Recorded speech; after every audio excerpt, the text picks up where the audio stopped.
the truckers a convoy in the United States from California to Washington, it was actually pretty massive. And I was there every step of the way. And so many Canadian flags, you wouldn't believe it, hanging off bridges, sides of the roads, even in blue states. And it was all from inspiration from Canada. And so, again, courage is courageous, cowardice is courageous. And the Americans were very proud to follow the lead of Canadians. And so, again, this is spreading across the world. Yeah, well, that's amazing. Canadians don't even know it, do they? They don't even know it because they don't want the Canadian truckers to know it.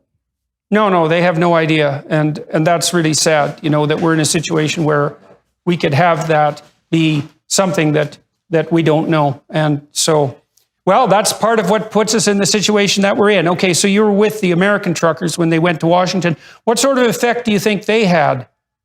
It was galvanizing. Of course, it's just one battle of many of awareness at that point. And I spent so much time with the truckers because in every country that I go to, I want to know what the farmers think. I go straight to farmers. I want to know what people like truckers think, law enforcement, military, that sort of thing. The basic pulse of the countries that I go to. And so, it had a good effect. It certainly, as you know, this is a long road. You've been talking about this for years. And you've been fighting this battle for years, and it's a knockdown, drag-out fight, and it goes on. But you've mentioned, I've watched some of your recent programs, you acknowledge that we're actually making progress against the WEF and the other, they call them WEF here, the World Economic Forum, the WEF, in Netherlands, they call it WEF. We are making progress. No plan ever survives first contact with the enemy. And now we are the enemy for WEF, obviously. And now that millions of people are waking up, it seems like by the week at this point, WEF is suddenly in for an actual real fight. And so that's why I was just in Mexico, tracking migrants as I've been doing. This is all part of a larger a jungle, let's say. It's not just about farmers. It's not just about truckers. It's not just about the information. Information war, obviously, is PhD level warfare.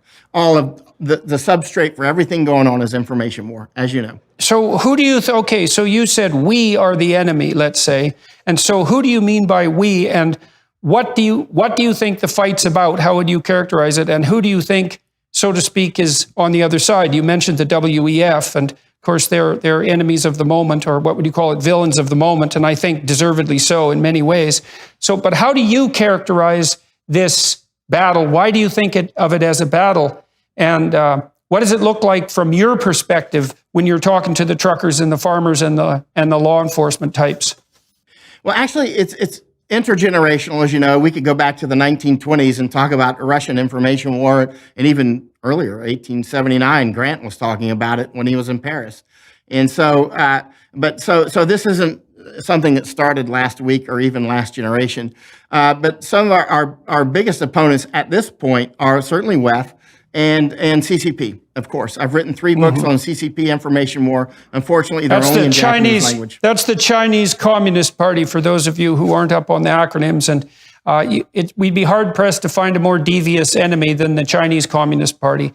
If you're a supporter of the CCP and its machinations, then you're either woefully ignorant to a degree that's almost incomprehensible, or malevolent to the core, or some appalling combination of both. So